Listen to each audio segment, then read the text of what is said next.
मशरिक news के नाजरीन आदाब। दिन भर की अहम खबरें। दिल्ली के लेफ्टिनेंट गवर्नर ने पुलिस को किसी भी शख्स को हिरासत में लेने का दिया अख्तियार। हिटलर के वक्त जो जर्मनी में हुआ वो आज हिंदुस्तान में हो रहा है। पंजाब के वजीर आला कैप्टन अमरिंदर सिंह का हुकूमत पे हमला। टिकट के लिए सोनिया गांधी के घर के बाहर नारेबाजी।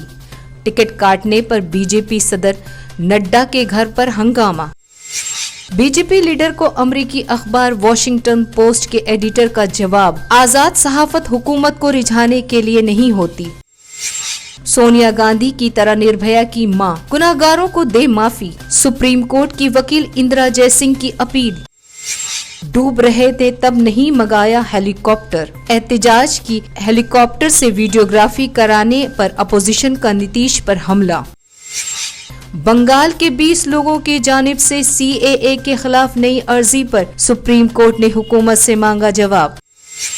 CAA पर एहतजाज के मद्देनजर चीफ जस्टिस का अहम बयान, यूनिवर्सिटी सिर्फ ईंट गारे की इमारत नहीं। मुजफ्फरपुर में जज को धमकी, 10 लाख दीजिए वरना कोर्ट में घुसकर मारेंगे 7 गोलियां। फरवरी में हिंदुस्तान आएंगे अमरीकी सदर ट्रंप। हैदराबाद में होगा हाउडी मोदी जैसा प्रोग्राम। खबरें तफसील से। दिल्ली में CAA NRC के खिलाफ एहतजाज। मुजाहरा और धरने के सिलसिले में लेफ्टिनेंट गवर्नर अनिल बैजल ने नया फरमान जारी करते हुए पुलिस को NSA इस्तेमाल करने का खुसूसी अख्तियार दिया है। NSA यानी नेशनल सिक्योरिटी एक्ट के तहत अब दिल्ली पुलिस किसी को भी हिरासत में ले सकती है और किसी को भी महीनों तक हिरासत में रखा जा सकता है। ये फरमान 18 जनवरी से 18 अप्रैल तक नाफिज रहेगा।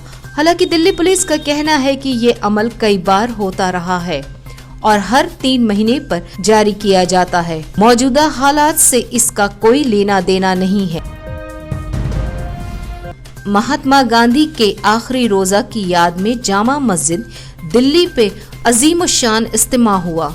वहीं CAA, NRC और NPR के खिलाफ पुरानी दिल्ली के लाल कुआं से जामा मस्जिद तक ख्वातीन की क़यादत में पुर अमन कैंडल मार्च में सैकड़ों ख्वातीन ने शिरकत की।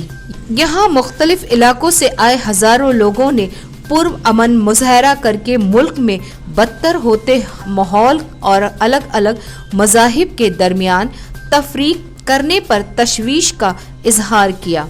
सभी मज़ाहिब के लोगों ने अपने अपने मजहबी किताबों की तिलावत की। मोदी हुकूमत की आईनी मुखालिफ पॉलिसियों और नफरतों पर मबनी सियासत के खिलाफ आवाज उठाया और सेकुलरिज्म और भाईचारे को फरोग देने का अज़्म जाहिर किया।